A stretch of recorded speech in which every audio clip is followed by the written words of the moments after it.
Hello दोस्तों, free classes पर आप सभी का फिर से स्वागत है। आज हम एनसीईआरटी क्लास 8 के विज्ञान विषय के अध्याय 10 ध्वनि के बारे में पढ़ेंगे। तो ध्वनि को हम लोग अंग्रेजी में साउंड्स भी बोलते हैं। अगर क्लास 8 या 7th या 6th के अध्यायों को आपको पढ़ना हो तो सभी विषय हमारे यूट्यूब चैनल फ्री क्लासेस 504 पे उपलब्ध है, आप जाकर देख सकते हैं। अगर आपको अच्छे लगेंगे वीडियो तो आप प्लीज़ लाइक एंड सब्सक्राइब कर दीजिएगा। उम्मीद है आप लोगों को भी बेहतर तरीके से समझ में आएगा, क्योंकि वहाँ पे हर चीज़ों को, हर अध्याय को लाइन वाइज करके पढ़ाया गया है। तो आइए आज हम इस अध्याय 10 ध्वनि को शुरू करते हैं और समझते हैं कि ध्वनि क्या होती है। तो ध्वनि कह सकते हैं कि एक प्रकार का कंपन या विक्षोभ है, जिसको हम लोग अंग्रेजी में डिस्टरबेंस भी बोलते हैं। तो जब हम देखते हैं कि कोई भी वस्तु में किसी प्रकार का डिस्टरबेंस होता है, विक्षोभ होता है, या जब वस्तु में कंपन होता है तो हमें एक आवाज़ सुनाई देती है। वही आवाज़ हमारा क्या हो जाता है? ध्वनि हो जाता है। तो ये ध्वनि जो होते हैं वो किसी भी माध्यम से जा सकती है, जैसे ठोस, द्रव, गैस में भी संचरित हो सकती हैं। मुख्य रूप से हम जो देखते हैं तो हमारा जो विक्षोभ हो रहा है या डिस्टरबेंस हो रहा है या वाइब्रेशन हो रहा है, कंपन हो रहा है, वही ध्वनि है जो हम लोगों को, मानव को कानों तक सुनाई देती है। तो आइए इस अध्याय को हम लोग लाइन वाइज करके पढ़ते हैं और बेहतर तरीके से समझने की कोशिश करते हैं। अपने विद्यालय में आपको कैसे ज्ञात होता है कि क्लास पीरियड? तो क्लास क्या होते हैं? तो क्लास वह है जो दो क्लासों के बीच में, समझ सकते हैं, जो दो पीरियड होते हैं, जो दो अवधि हैं, उनके बीच का जो अंतर होता है वही हमारा क्या कहलाता है? हिंदी में क्लास कहते हैं, अंग्रेजी में हम लोग पीरियड बोलते हैं। दरवाजे की घंटी की ध्वनि, खटखटाने की आवाज़ सुनकर आपको तुरंत पता चल जाता है कि दरवाजे पर कोई आया है। प्रायः पदचाप, पदचाप हुआ है जैसे हमारे पैरों की आवाज़ को हम लोग पदचाप बोलते हैं। सुनकर ही आप जान लेते हैं कि कोई हमारी ओर आ रहा है। आपने लुका छिपी, जिसे हम लोग अंग्रेजी में हिडन सीक भी बोलते हैं, का खेल खेला होगा। इस खेल में एक खिलाड़ी की आंखों पर पट्टी बांध दी जाती है और उसे अन्य खिलाड़ियों को पकड़ना होता है। आंखों पर पट्टी बंधे होने पर भी उस खिलाड़ी को कैसे पता चलता है कि उसके समीप कोई खिलाड़ी है?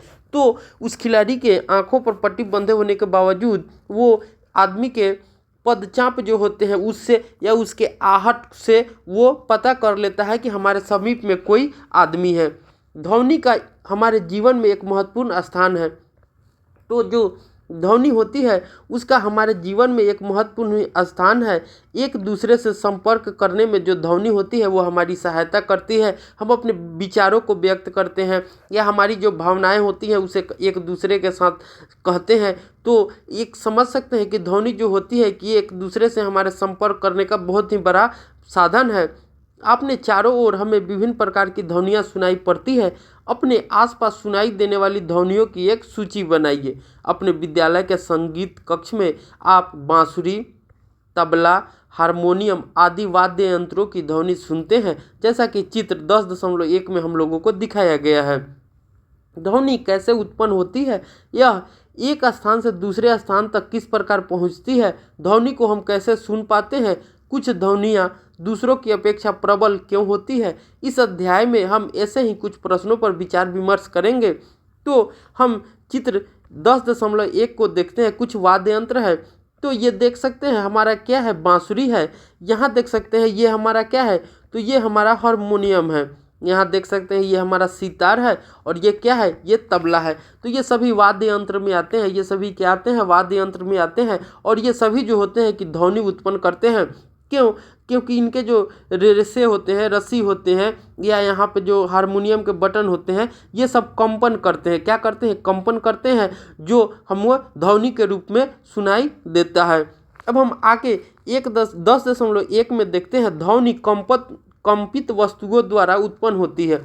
तो जो ध्वनि होती है वो जो वस्तुएं कंपन करती है उसी के द्वारा उत्पन्न होती है।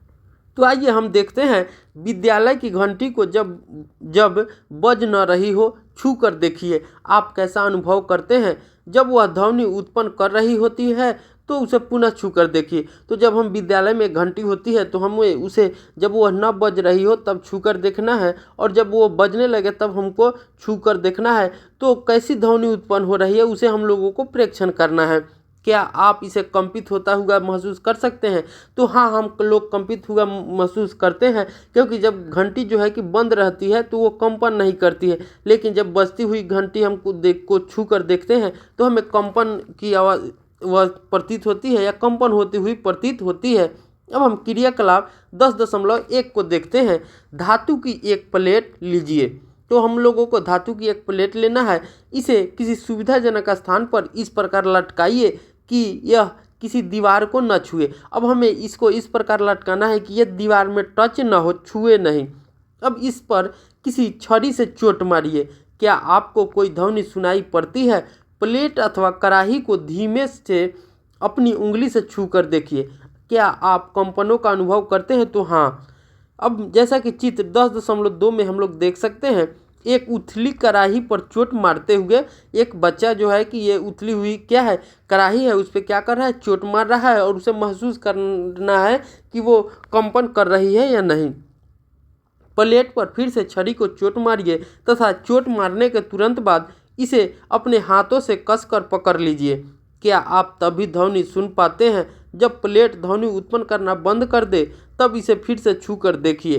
क्या अब आप कंपनों को अनुभव कर पाते हैं? तो नहीं, जब हम रोक देंगे तो वो कंपन नहीं करती है।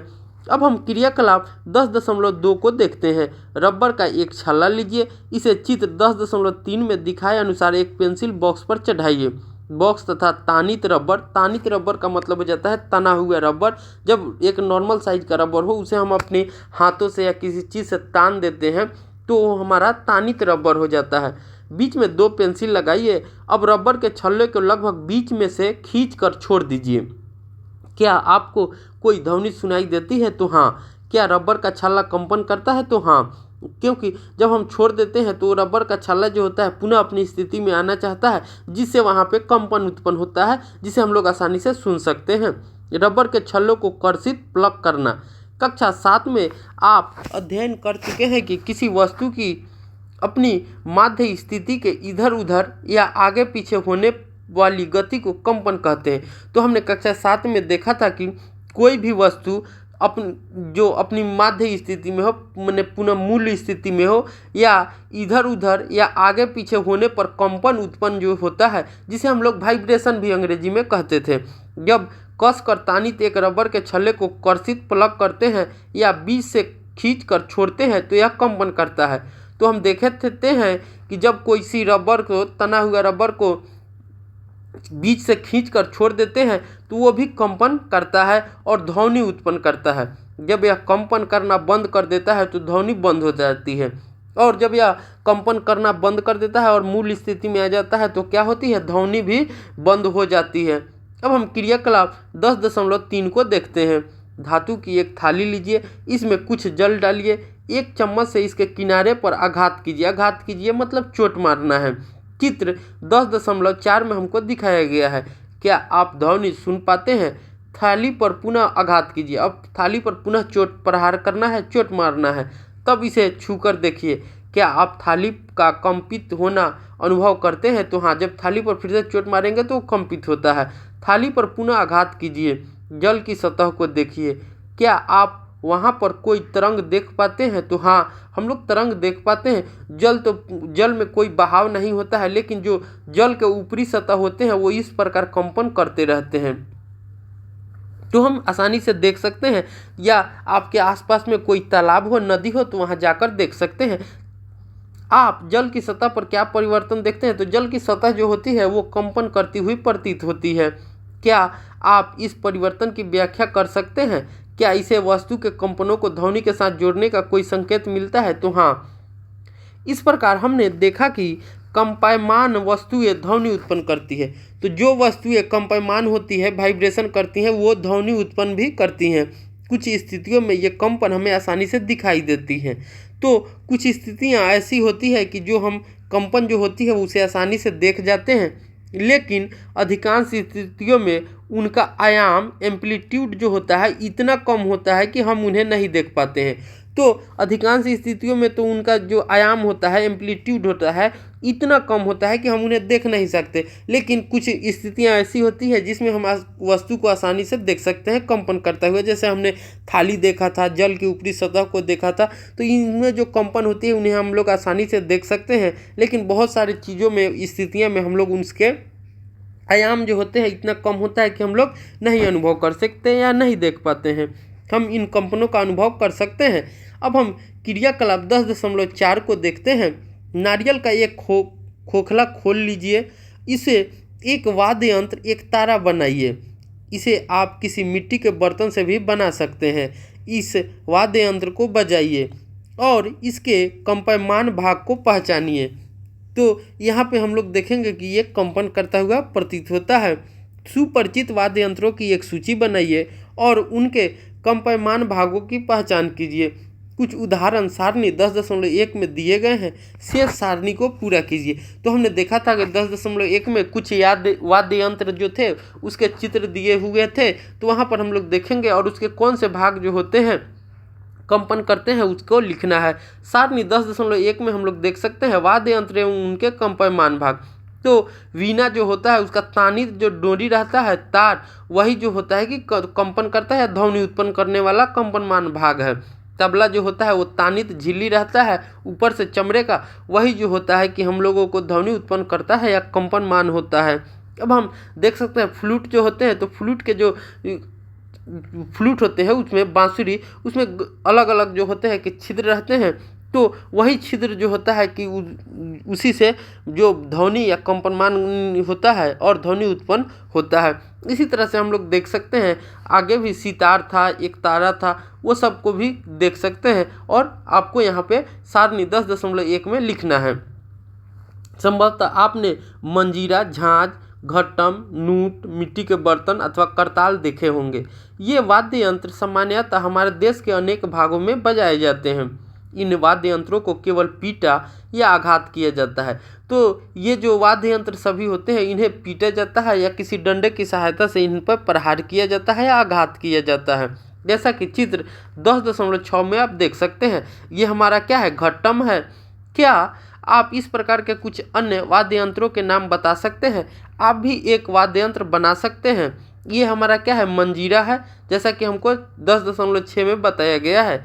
अब हम क्रियाकलाप 10.5 को देखते हैं। धातु के 6 से 8 कटोरे या गिलास लीजिए। इन्हें एक सिरे से दूसरे सिरे तक क्रमशः जल के बढ़ते स्तर तक भरिए। अब एक पेंसिल लेकर कटोरे पर धीमी से एक के बाद एक आघात कीजिए। आप एक सुखद ध्वनि सुनेंगे, यह आपका जल तरंग है। तो हम क्या करेंगे कि 6 से 7 8 कटोरे लेना है और उनके सिरों में जो होता है कि जल भर देना है बढ़ते हुए क्रम में, और उन पे हम लोग जब प्रहार करेंगे तो एक मधुर सी ध्वनि सुनाई देगी और ये हमारा जो होगा वो क्या होगा, तो जल तरंग हो जाएगा।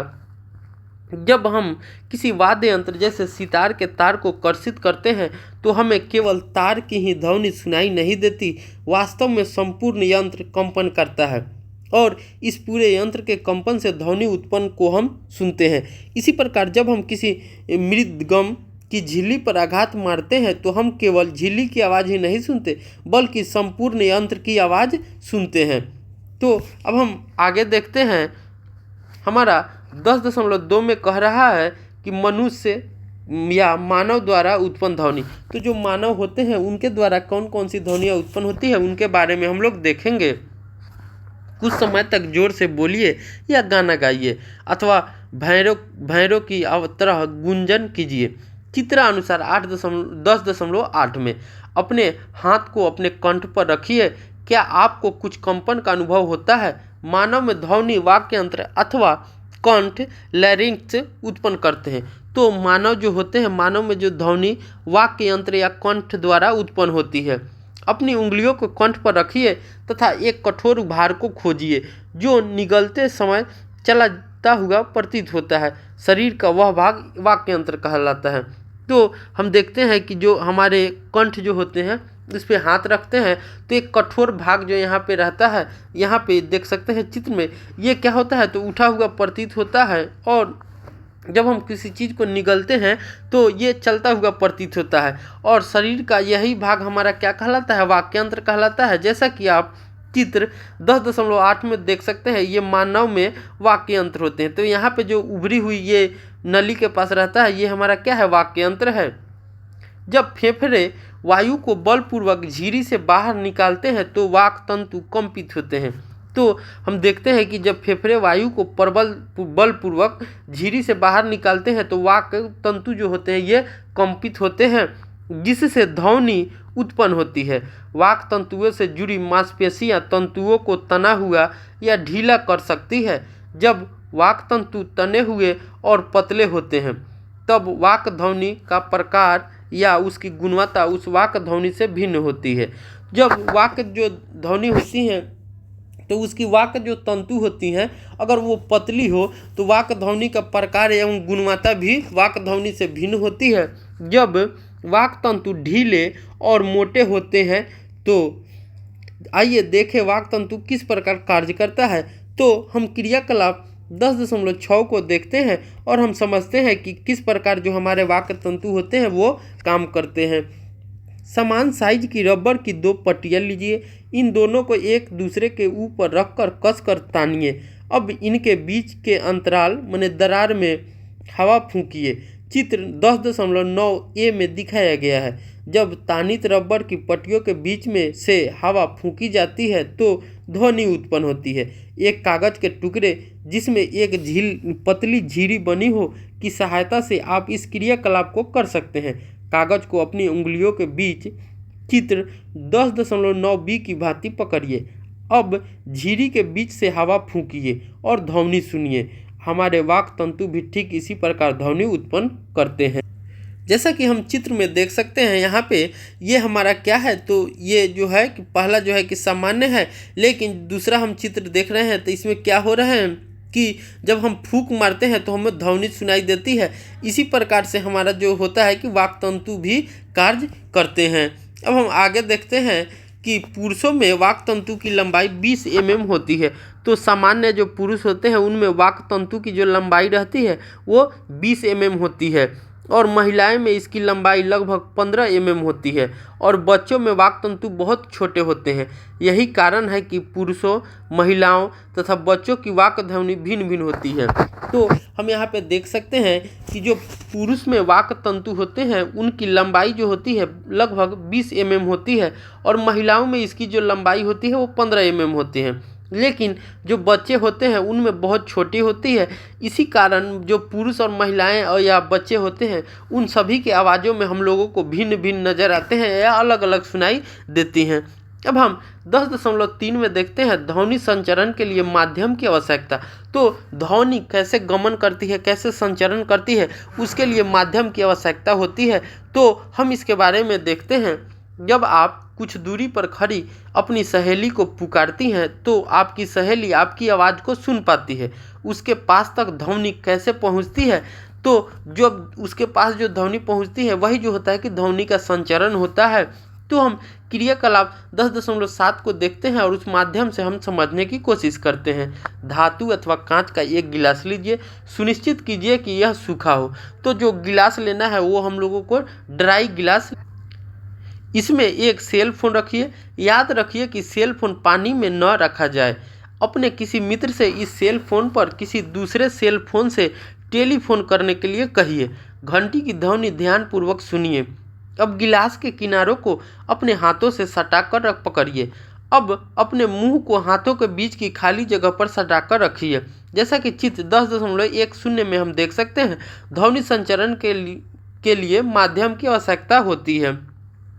अपने मित्र को फिर से टेलीफोन करने के लिए संकेत दीजिए। गिलास में से वायु को मुंह द्वारा खींचते हुए घंटी की आवाज़ को सुनिए। क्या गिलास में से वायु बाहर खींचने पर घंटी की ध्वनि धीमी हो जाती है? गिलास को अपने मुंह से हटाइए। क्या ध्वनि फिर प्रबल हो जाती है? तो हाँ, जब हम ध्वनि को जो वायु भरी रहती है गिलास में, अगर उसको हम लोग बंद कर दें तो जो रिंग होगी, मोबाइल को जो घंटी बजेगी वो धीमी हो जाती है।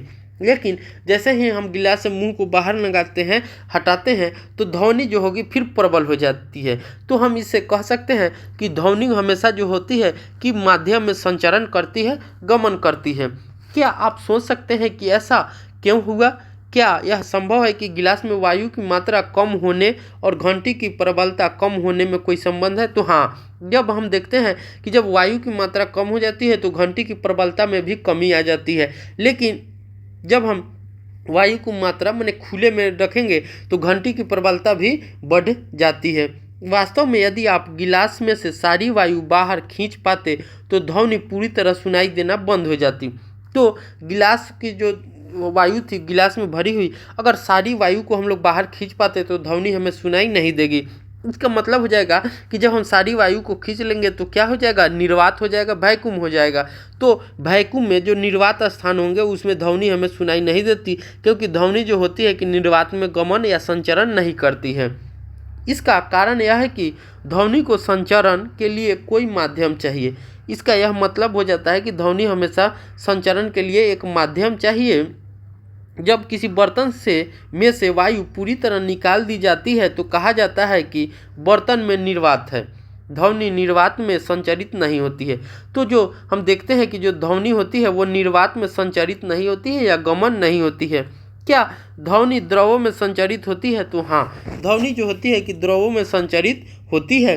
तो अब हम क्रियाकलाप 10.8 को देखते हैं और समझते हैं।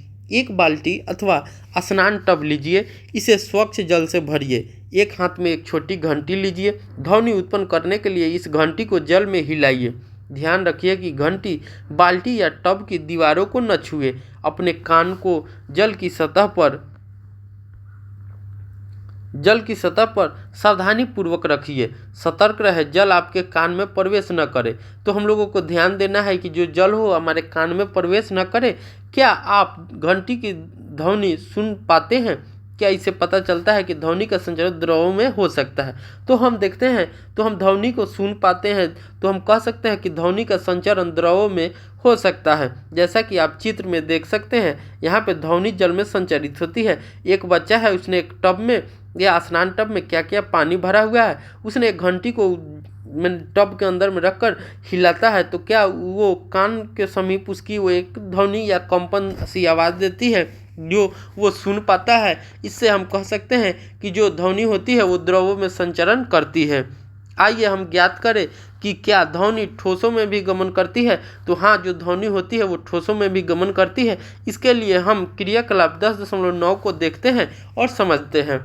धातु का 1 मीटर स्केल या धातु की एक लंबी छड़ लीजिए। इसके एक सिरे को अपने कान से सटाकर रखिए। अपने मित्र से स्केल के दूसरे सिरे को धीरे से खरोंचने या खटखटाने को कहिए। जैसा कि आप चित्र 10.12 में देख सकते हैं। क्या आप खरोंचने की ध्वनि सुन पाते हैं? तो हाँ, आपने आसपास खड़े हुए मित्र से पूछे कि क्या वे भी इस ध्वनि को सुन पाते हैं? तो हाँ, वो भी इस ध्वनि को सुन पाते हैं। आप अपने कान को लकड़ी या धातु की किसी लंबी मेज के एक सिरे पर रखकर अपने मित्र से दूसरे सिरे को खरोंचने के लिए कहकर भी उपरोक्त क्रियाकलाप कर सकते हैं। जैसा कि चित्र 10.13 में हम देख सकते हैं। हमने देखा कि ध्वनि लकड़ी या धातु में चल सकती है। तो हमने देखा कि ध्वनि जो होती है लकड़ी या धातु में चल सकती है। वास्तव में ध्वनि किसी ठोस में संचरण कर सकती है। आप एक मनोरंजक क्रियाकलाप द्वारा यह दर्शा सकते हैं कि ध्वनि डोरियों में भी चल सकती है। अपने बनाए हुए खिलौने टेलीफोन को याद कीजिए। चित्र 10.14 में हमको दिखाया गया है। यह हमारा खिलौना टेलीफोन है। क्या आप कह सकते हैं कि ध्वनि डोरियों में भी गमन कर सकती है? तो हाँ, अब तक हमने सीखा कि कंपमान वस्तु ध्वनि उत्पन्न कर सकती है।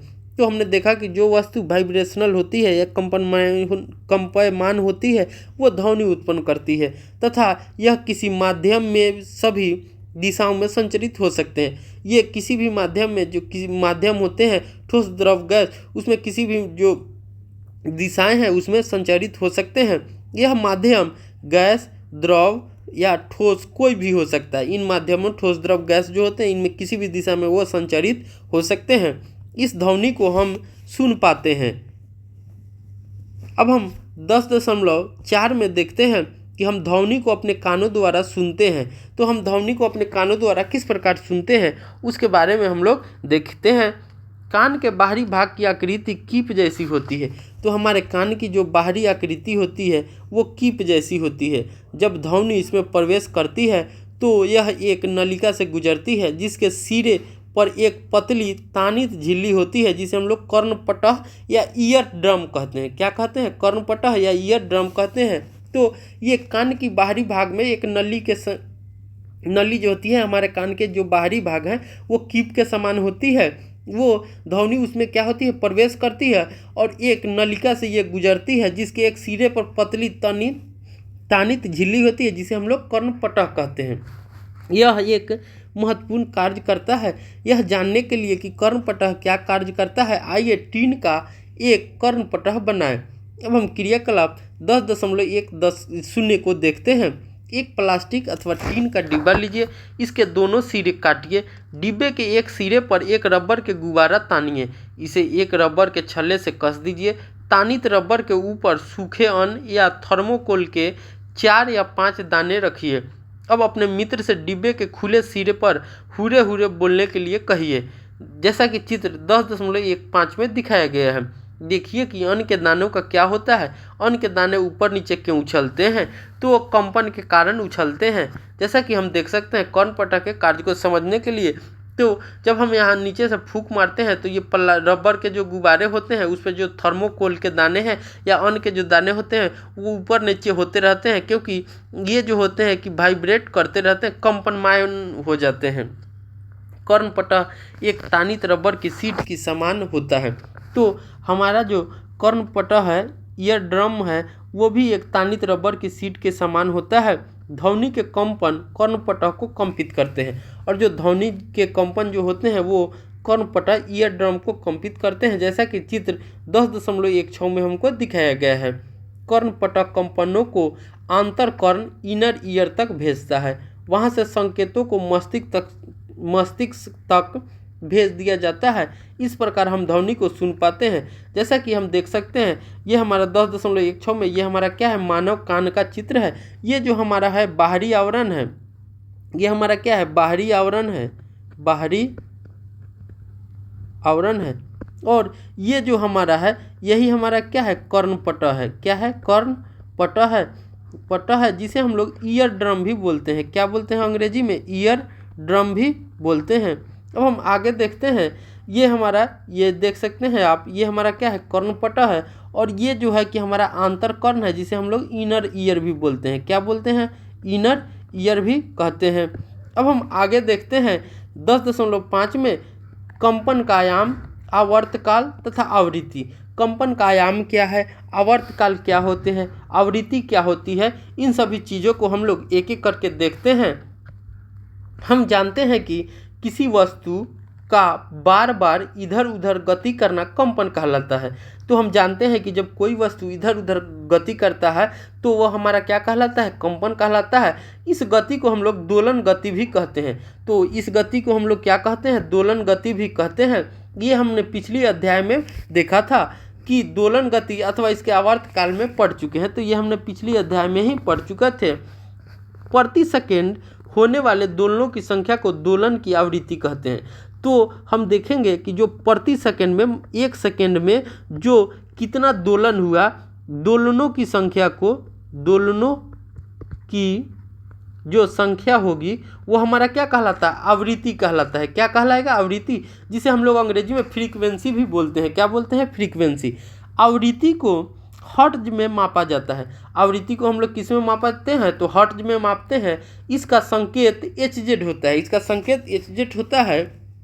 एक HZ आवृत्ति एक दोलन प्रति सेकेंड के बराबर होती है।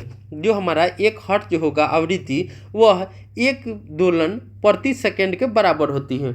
यदि कोई वस्तु एक सेकेंड में 20 दोलन करती है तो इसकी आवृत्ति कितना होगी? तो इसकी आवृत्ति भी 20 हर्ट्ज हो जाएगी। क्या हो जाएगी? 20 हर्ट्ज हो जाएगी। क्यों? क्योंकि उसका जो समय हो जाएगा 1 सेकेंड है और दोलन की संख्या क्या है? 20 है। तो हमारा आवृत्ति क्या हो जाएगा? 20 हर्ट्ज हो जाएगा। क्यों? क्योंकि प्रति सेकेंड होने वाले दोलनों की संख्या को ही हम लोग आवृत्ति कहते हैं। ध्वनि उत्पन्न करने वाली वस्तुओं को देखे बगैर भी आप अनेक सुपरिचित ध्वनियों को पहचान सकते हैं। यह कैसे संभव हो पाता है? इसके लिए यह आवश्यक है कि ये ध्वनियाँ भिन्न प्रकार की हो। क्या आपने कभी सोचा है कि कौन से कारक इन्हें भिन्न बनाते हैं? आयाम तथा आवृत्ति किसी ध्वनि के दो महत्वपूर्ण गुण हैं। तो हम देखते हैं कि जो आयाम होते हैं या आवृत्ति जो है किसी भी ध्वनि के दो महत्वपूर्ण गुण हैं। क्या हम ध्वनियों में उनके आयाम या आवृत्तियों के बारे में के आधार पर अंतर कर सकते हैं? तो हाँ। अब हम आगे देखते हैं प्रबलता तथा तारत्व। प्रबलता क्या होती है, तारत्व क्या है, इसके बारे में हम लोग समझते हैं। तो इसको समझने के लिए हम क्रियाकलाप 10.11 को देखते हैं। एक धातु का गिलास और एक चाय का चम्मच लीजिए। चम्मच को धीमे से गिलास के किनारे से टकराइए। उत्पन्न हुई ध्वनि को सुनिए। अब गिलास पर चम्मच से जोर से आघात कीजिए, जैसा कि चित्र 10.17 में हमको दिखाया गया है, तथा फिर से ध्वनि को सुनिए। क्या गिलास पर जोर से आघात करने पर ध्वनि अधिक प्रबल हो जाती है? तो हाँ। जब हम आघात जोर से करेंगे तो ध्वनि जो होगी कि अधिक प्रबल हो जाएगी। जोर से आघात तो ध्वनि अधिक प्रबल। अब गिलास के किनारे को छूते हुए थर्मोकोल की एक छोटी सी गेंद लटकाइए, जैसा कि चित्र 10.17 में हमको दिखाया गया है। गिलास को कंपित कराइए। देखिए कि गेंद कितनी दूर विस्थापित होती है। गेंद का विस्थापन गिलास के कंपन के आयाम की माप है।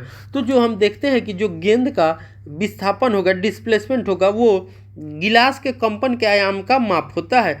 ध्वनि की प्रबलता उसके आयाम पर निर्भर करती है, और जो ध्वनि की प्रबलता होती है वो ध्वनि के आयाम पर निर्भर करती है। जब किसी कंपित वस्तु का आयाम अधिक होता है तो इसके द्वारा उत्पन्न ध्वनि जो होगी प्रबल होगी। जब कोई भी वस्तु का कंपन जो होगा वो अगर उसका आयाम जो है कि अधिक है तो ध्वनि भी क्या होगी, प्रबल होगी। जब आयाम कम होता है तो ध्वनि क्या होगा, मंद होती है। अब गिलास को पहले धीमे तथा बाद में अधिक बल से आघात कीजिए। अब दोनों स्थितियों में गिलास के कंपनों के आयामों की तुलना कीजिए। किस स्थिति में आयाम अधिक है?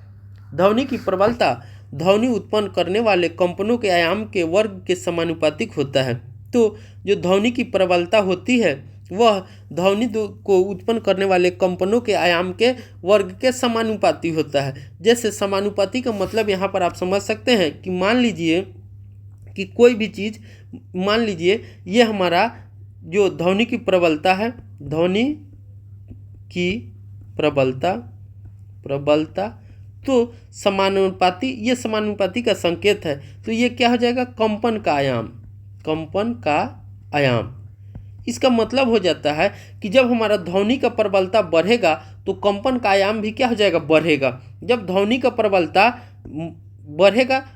प्रबलता बढ़ेगा तो कंपन का आयाम बढ़ेगा। लेकिन जब तो ध्वनि की प्रबलता जो होगी वो अगर घटेगी तो कंपन का आयाम जो क्या होगा वो भी घटेगा।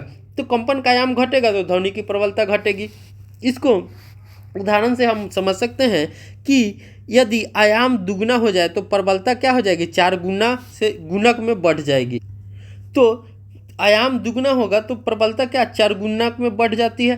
प्रबलता को हम लोग डेसीबल में संकेत करते हैं। क्या प्रबलता को हम लोग डेसीबल में द्वारा निरूपित करते हैं या मात्रक में व्यक्त करते हैं। विभिन्न सारणी में विभिन्न स्रोतों से आने वाली ध्वनि की प्रबलता का कुछ बोध है। जैसे कि आप देख सकते हैं, हम लोग जब सामान्य श्वास लेते हैं तो हमारा 10 डेसीबल ध्वनि की प्रबलता होती है। जब हम मंद फुसफुसाहट करते हैं तो 30 डेसीबल होती है प्रबलता। सामान्य बातचीत में जो प्रबलता होती है वो 7 डेसीबल होती है। व्यस्त यातायात जो होती है उसमें 70 डेसीबल जो होता है कि ध्वनि की प्रबलता होती है। अब हम औसत जो फैक्ट्री होते हैं वो 80 डेसीबल जो होते हैं वो प्रबलता होती है, ध्वनि की प्रबलता है। तो हम कह सकते हैं कि 80 डेसीबल से अधिक प्रबल जो शोर शरीर के लिए कष्टदायक होते हैं। तो जो ध्वनि की प्रबलता अगर 80 डेसीबल से ज़्यादा है तो हम कह सकते हैं कि वो हमारे स्वास्थ्य के लिए भी हानिकारक होते हैं। तो डेसीबल हम लोगों को सामान्य जो है कि हम लोग 0 से, सामान्यतः जो होते हैं ध्वनि की प्रबलता 0 से हम लोग लेकर 120 से 130 डेसीबल तक हम लोग सुन पाते हैं। ये हम लोग सामान्य सुन पाते हैं। अगर इससे कम हो या इससे ज़्यादा हो तो हम लोग नहीं सुन पाते हैं। और 80 डेसिबल से ज़्यादा जो ध्वनि की प्रबलता होगी तो वो शोर में आ जाता है और वो हमारे स्वास्थ्य के लिए भी हानिकारक होते हैं। अब हम आगे देखते हैं, ध्वनि की प्रबलता उसके आयाम पर निर्भर करती है। तो जो ध्वनि की प्रबलता होती है वो उसके आयाम पर निर्भर करती है। जब किसी कंपित वस्तु का आयाम अधिक होता है तो इसके द्वारा उत्पन्न ध्वनि प्रबल होती है। जब आयाम अधिक होता है वस्तु का आयाम अधिक तो ध्वनि क्या होगी, अधिक प्रबल। जब आयाम छोटा होता है तो ध्वनि जो होगी कि मंद उत्पन्न होता है। जब आयाम छोटा तो ध्वनि मंद उत्पन्न होती है। किसी बच्चे की ध्वनि की तुलना एक वयस्क से कीजिए, क्या इनमें कुछ अंतर है? चाहे दोनों ध्वनियाँ सामान्य रूप से प्रबल हो फिर भी उनमें कुछ भिन्नताएं होती है। आइए देखें ये किस प्रकार भिन्न है। आवृत्ति ध्वनि की तीक्ष्णता या तारत्व को निर्धारित करती है। तो आवृत्ति जो होती है कि वो ध्वनि की तीक्ष्णता या तारत्व को निर्धारित करती है। यदि कंपन की आवृत्ति फ्रीक्वेंसी अधिक है तो हम कहते हैं कि ध्वनि तीखी है। यदि कंपन की आवृत्ति जो होगी अधिक होगी तो ध्वनि क्या होगी, तीखी होगी। यदि कंपन की आवृत्ति कम होती है तो हम कह सकते हैं कि ध्वनि का तारत्व कम है। उदाहरण के लिए एक ढोल मंद आवृत्ति में कंपित होता है, इसलिए कम तारत्व की ध्वनि उत्पन्न करता है। अगर कोई ढोल है और वो मंद गति में आवृत्ति में कंपित होता है तो क्या कहेंगे, तारत्व जो होगा ध्वनि का वो कम उत्पन्न होगा। दूसरी ओर सीटी की आवृत्ति अधिक होती है और इसलिए अत्यधिक तारत्व की ध्वनि उत्पन्न करता है। और हम देखते हैं कि जो सीटी होती है उसकी तारत्व जो होगी वो अधिक होती है। तो क्योंकि उसकी आवृत्ति भी अधिक होती है। तो आवृत्ति अधिक होगी तो तारत्व की ध्वनि जो होगी उत्पन्न अधिक होगी। चित्र 10.18 में हम देख सकते हैं, पक्षी उच्च तारत्व की ध्वनि उत्पन्न करता है। जो पक्षी होते हैं वो उच्च तारत्व की ध्वनि उत्पन्न करता है, जबकि शेर की दहाड़ का तारत्व मंद होता है। तथापि शेर की दहाड़ अत्यधिक प्रबल होती है जबकि पक्षी की ध्वनि दुर्बल होती है। आप प्रतिदिन बच्चों तथा वयस्कों की आवाज़ें सुनते हैं, क्या आप उनकी आवाज़ों में कोई अंतर पाते हैं? क्या आप कह सकते हैं कि बच्चे की आवाज़ की आवृत्ति वयस्क की आवाज़ की आवृत्ति से अधिक होती है? सामान्यतः एक महिला की आवाज़ किसी पुरुष की अपेक्षा अधिक आवृत्ति की तथा अधिक तीखी होती है। अब हम 10.6 में श्रव्य या अश्रव्य ध्वनि के बारे में सीखेंगे। श्रव्य का मतलब होता है वह ध्वनि जो सुनने योग्य हो, जिसे हम लोग सुन पाते हैं वो श्रव्य ध्वनि होता है, और जिसे हम लोग सुन नहीं पाते हैं वो हमारा अश्रव्य ध्वनि हो जाता है। ये होता है, श्रव्य को हम लोग अंग्रेजी में ऑडिएबल बोलते हैं, इसको नॉन ऑडिएबल बोलते हैं। हम आगे देखते हैं। हम जानते हैं कि ध्वनि उत्पन्न करने के लिए हमें एक कंपमान वस्तु की आवश्यकता होती है। तो हम लोग जानते हैं कि जब हम ध्वनि उत्पन्न करने के लिए एक कंपमान वस्तु की आवश्यकता होती है, क्या हम सभी कंपमान वस्तुओं की ध्वनियाँ सुन पाते हैं? तो नहीं। तथ्य यह है कि लगभग 20 कंपन प्रति सेकेंड या 20 हर्ट्ज से कम आवृत्ति की ध्वनि मानव कान सुन नहीं सकता। तो जो 20 हर्ट्ज से कम जो आवृत्ति की ध्वनि होती है उसे हम मानव कान जो होता है वो सुन नहीं पाता है।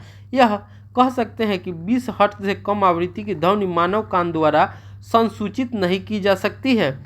ऐसे ध्वनियों को अश्रव्य कहते हैं।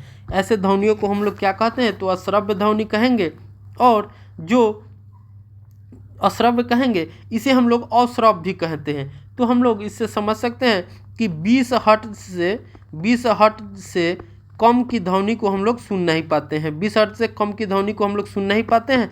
वो क्या कहलाते हैं? तो वो अश्रव्य कहलाते हैं। क्या कहलाते हैं? अश्रव्य ध्वनि कहलाते हैं। उधर लगभग 20,000 कंपन प्रति सेकेंड या 20 किलो हर्ट्ज, क्या हो जाएगा? 20,000 कंपन प्रति सेकेंड या 20 किलो हर्ट्ज से अधिक आवृत्ति की ध्वनि भी मानव कान द्वारा संसूचित नहीं होती है। तो 20,000 से भी अधिक की ध्वनि जो रहती है उसे हम लोग सुन नहीं पाते हैं। अतः मानव कान के लिए श्रव्य की आवृत्ति जो होगा प्रास हो जाएगा लगभग 20 हर्ट्ज से लेके 20,000 हर्ट्ज तक है। तो हम लोग कितने तक की ध्वनियों को सुन पाते हैं? तो हम कह सकते हैं कि जो 20 हर्ट्ज से 20,000 हर्ट्ज के बीच की ध्वनि को हम लोग सुन पाते हैं।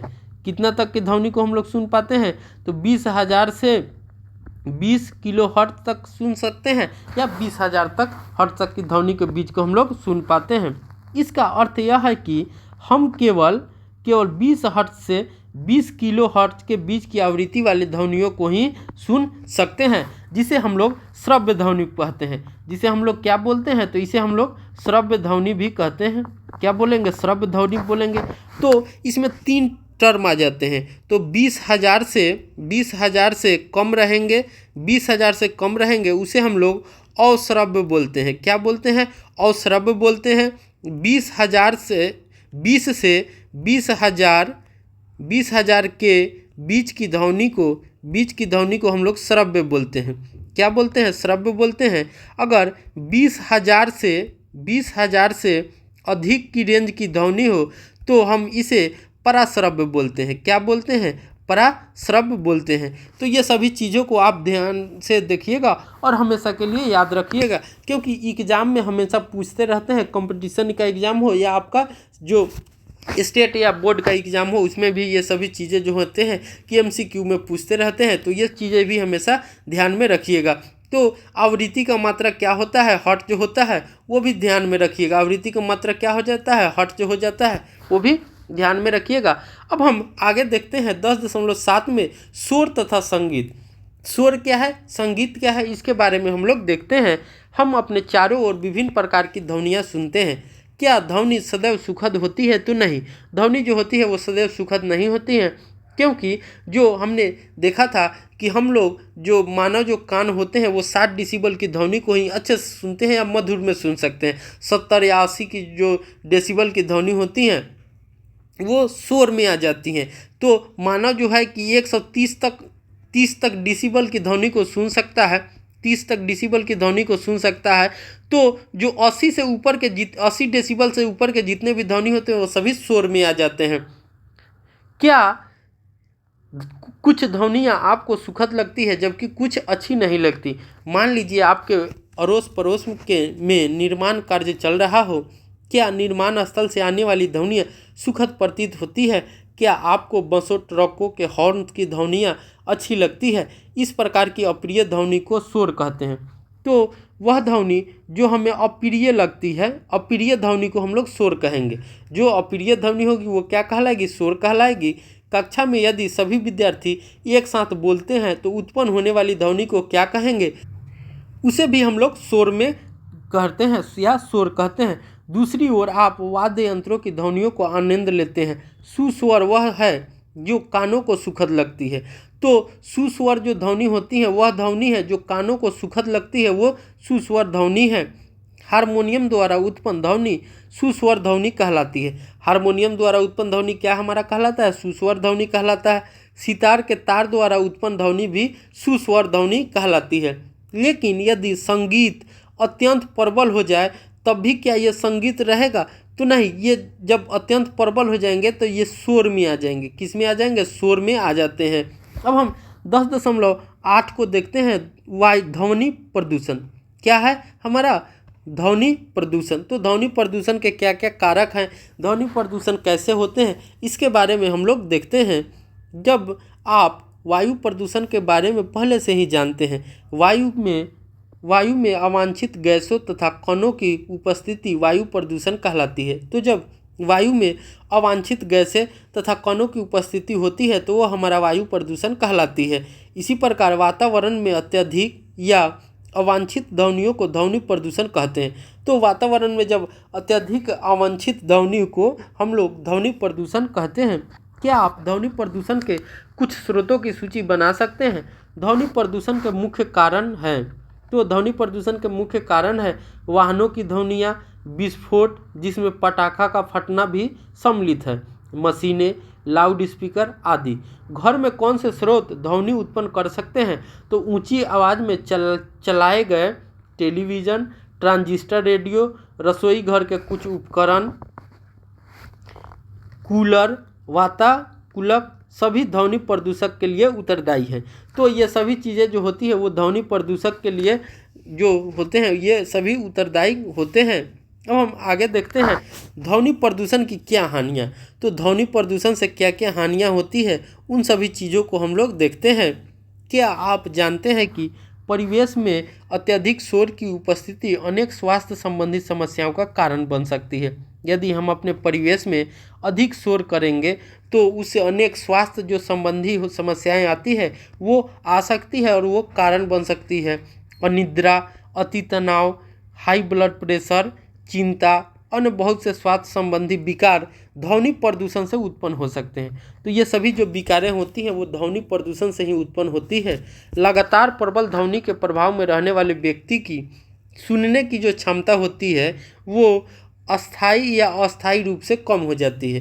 तो लगातार जो प्रबल ध्वनि के प्रभाव में रहने वाले जो व्यक्ति होंगे या सुनने वाले व्यक्ति होंगे तो उनकी जो होगी अस्थायी या अस्थायी रूप से जो प्रबल क्षमता होगी, सुनने की क्षमता होगी, वो कम हो जाती है। अब हम आगे देखते हैं ध्वनि प्रदूषण को सीमित रखने के उपाय। तो जो ध्वनि प्रदूषण है उसे हम लोग कैसे सीमित कर सकते हैं या कैसे सीमित रखेंगे, उसके हम क्या क्या विधियां हैं उसको हम लोग देखते हैं। ध्वनि को नियंत्रित करने के लिए हमें ध्वनि के स्रोतों पर नियंत्रण करना चाहिए। तो जो ध्वनि को प्रदूषण को नियंत्रित करने के लिए हमें ध्वनि के जो स्रोत होंगे उस पर नियंत्रण करना सबसे ज़रूरी है। यह कैसे किया जा सकता है? इसके लिए वायुयानों के इंजनों, यातायात के वाहनों, औद्योगिक मशीनों तथा घरेलू उपकरणों में रवसामक युक्तियाँ लगानी चाहिए। रवसामक का मतलब हो जाता है साइलेंसर। क्या हो जाता है? साइलेंसर। तो इन चीज़ों में हम लोगों को साइलेंसर का उपयोग करना चाहिए जो कम ध्वनि उत्पन्न करे।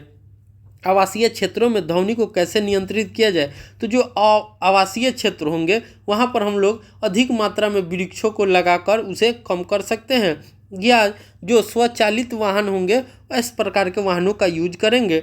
ध्वनि उत्पन्न करने वाले क्रियाकलापों को आवासीय क्षेत्रों से दूर संचालित करना चाहिए। जो हम देखते हैं कि जो ध्वनि उत्पन्न करने वाले क्रियाकलाप होते हैं वो आवासीय क्षेत्र से दूर होते हैं या दूर करना चाहिए। ध्वनि उत्पन्न करने वाले उद्योगों को आवासीय क्षेत्रों से दूर स्थापित करना चाहिए। स्वचालित वाहनों के हॉर्न का उपयोग कम से कम करना चाहिए। टेलीविज़न तथा संगीत निकायों की ध्वनि प्रबलता कम रखनी चाहिए। और हम लोगों को जो आवासीय घरों में हो तो टेलीविज़न या संगीत निकाय जो होते हैं उसे हम लोगों को कम करना चाहिए या कम रखना चाहिए। ध्वनि प्रदूषण के हानिकारक प्रभाव को कम करने के लिए सड़कों तथा भवनों के आसपास पेड़ लगाने चाहिए जिससे कि ध्वनि आवासों तक न पहुंच पाए। अब हम आगे देखते हैं श्रवण क्षति। पूर्णतया श्रवण क्षति जो कि विरले ही होती है, प्रायः जन्म से होती है। आंशिक अशक्तता डिसेबिलिटी सामान्यतः किसी बीमारी, चोट या उम्र के कारण होती है। कठिन श्रवण शक्ति वाले बच्चों को विशेष देखभाल की आवश्यकता होती है। ऐसे बच्चे इंगित भाषा को सीखकर प्रभावशाली ढंग से संपर्क कर सकते हैं क्योंकि वाक शक्ति श्रवण शक्ति के परिणाम स्वरूप ही विकसित होते हैं। तो जो हमारा वाक शक्ति होता है, बोलने की जो शक्ति होती है, वो श्रवण शक्ति के परिणाम स्वरूप ही विकसित होता है। जब हम किसी चीज़ को अच्छे से सुन सकते हैं तभी हम बोल पाते हैं। यदि हमारा वाक शक्ति कमज़ोर है तो परिणाम स्वरूप जो होगा कि हमारा श्रवण शक्ति भी जो होगा, सुनने की शक्ति वो कम होगी। तो जब हमारा वाक शक्ति, बोलने की शक्ति होती है, वो श्रवण शक्ति से ही, सुनने की शक्ति से ही विकसित होती है। इसलिए श्रवण जो अशक्तता से ग्रस्त बच्चों की वाक शक्ति भी दोषपूर्ण हो सकती है। इसीलिए हम देखते हैं कि जो श्रवण अशक्त हों, जो बच्चे बोल नहीं पाते, सुन नहीं पाते हैं, वो बच्चे बोल भी नहीं पाते हैं। औद्योगिक प्रौद्योगिक युक्तियों में श्रवण क्षतिग्रस्त व्यक्तियों की जीवन की गुणवत्ता में सुधार को संभव बना दिया है। श्रवण क्षतिग्रस्तों के रहने सहन के वातावरण में सुधार लाने के लिए समाज बहुत कुछ कर सकता है। तो इन सभी चीज़ों में हम देखते हैं कि इसमें समाज का सबसे बड़ा फॉल्ट हो सकता है। तो समाज को भी ऐसे बच्चों को बेहतर तरीके से देखना चाहिए और उन्हें कोशिश करना चाहिए, और प्रबल जो ध्वनि हो, इस प्रकार की जो युक्तियाँ हो, उन्हें हम लोगों को कम साउंड में बजाना चाहिए या कम वॉल्यूम में बजाना चाहिए, प्रबलता कम रखना चाहिए और वायु प्रदूषण जो हो नहीं करना चाहिए ताकि उनको दिक्कत हो। अब हम आगे देखते हैं तो हमने क्या क्या इस अध्याय में सीखा है उसके बारे में हम लोग देखते हैं और उसे एक बार और बेहतर तरीके से समझते हैं। तो ध्वनि जो होती है, ध्वनि कंपन करती हुई वस्तु द्वारा उत्पन्न होती है। तो जो हमारा साउंड है वो किसी भी कंपन द्वारा, कोई भी वस्तु कंपन करती है उससे उत्पन्न होती है।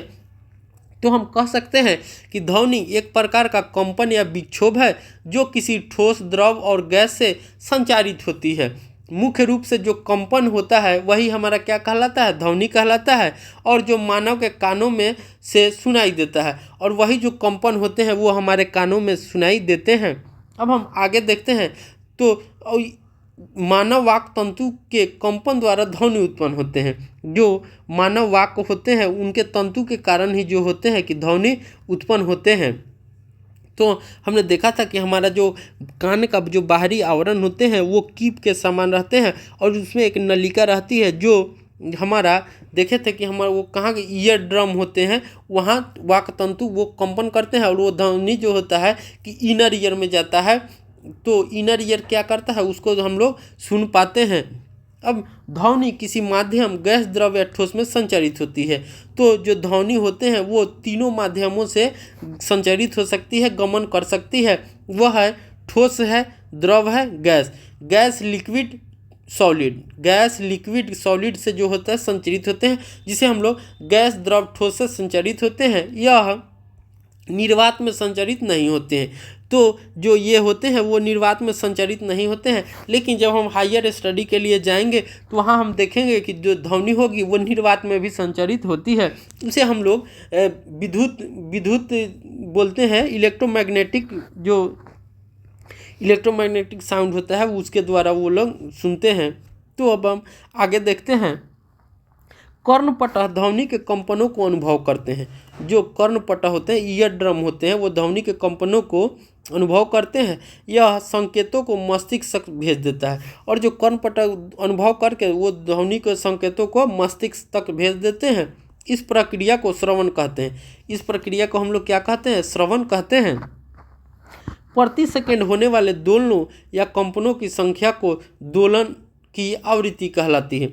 तो एक सेकंड में कितना दोलन होता है वो हमारा क्या कहलाता है, आवृत्ति कहलाता है। तो एक सेकंड में कितना दोलन हुआ है वो हमारा आवृत्ति कहलाता है। आवृत्ति को हम लोग हर्ट्ज में व्यक्त करते हैं। तो आवृत्ति को हम लोग किस में व्यक्त करते हैं, हर्ट्ज में व्यक्त करते हैं। कंपन का आयाम जितना अधिक होता है ध्वनि उतनी ही प्रबल होती है। कंपन का आयाम जो होगा जितना प्रबल होगा ध्वनि क्या होगी, उतनी ही प्रबल होगी। ध्वनि उतनी ही प्रबल, आयाम अधिक ध्वनि प्रबल, आयाम कम ध्वनि जो होगा कम होगा। कंपन की आवृत्ति अधिक होने पर तारत्व अधिक होता है। यदि हम देखते हैं कि जो ध्वनि है हमारा, अगर कंपन की आवृत्ति जो हो कि अधिक हो तो तारत्व भी अधिक होगा। अगर कंपन की आवृत्ति कम होगा तो ध्वनि अधिक तीक्ष्ण होगी। क्या होगी, तीक्ष्ण होती है। अप्रिय ध्वनि शोर कहलाती है। तो जो अप्रिय ध्वनि होती है वो शोर कहलाती है। हमने देखा था कि जो 80 डेसिबल से ऊपर की जो ध्वनि होती है वो शोर कहलाती है। ऊपर की ध्वनि क्या कहलाती है, वो शोर में कहलाती है।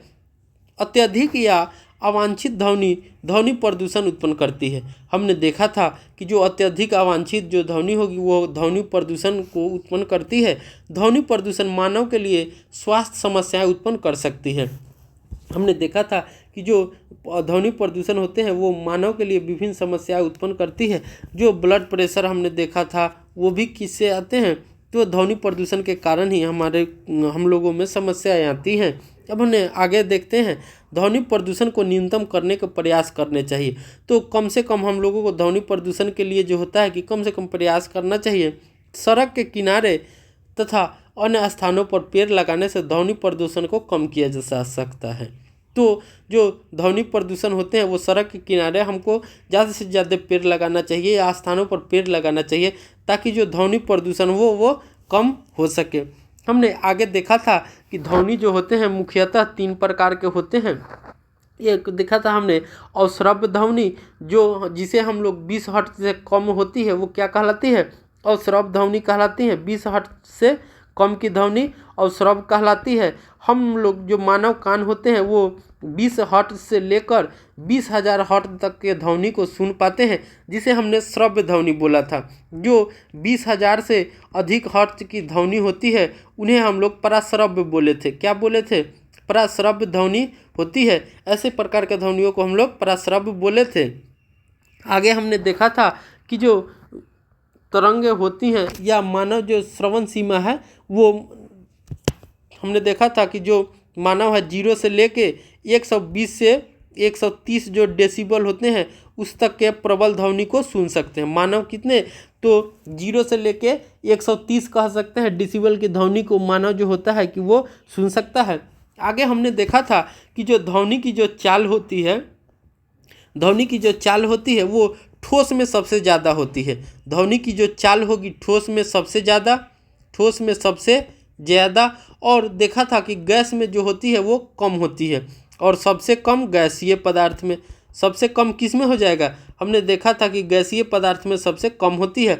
और निर्वात में जो होते हैं वो गमन नहीं करते हैं, निर्वात में संचरित नहीं होती है, संचरित नहीं होती है, संचरित नहीं होती है। आगे हमने देखा था कि जो पदार्थ होते हैं वो आपने ध्यान रख, आयाम के बारे में देखा था, तो किसी भी माध्यम से जो आयाम होंगे वो किसी भी माध्यम में मूल स्थिति के दोनों ओर अधिकतम विक्षोभ के जो डिस्टर्बेंस होंगे वही हमारा क्या कहलाता है, आयाम कहलाता है।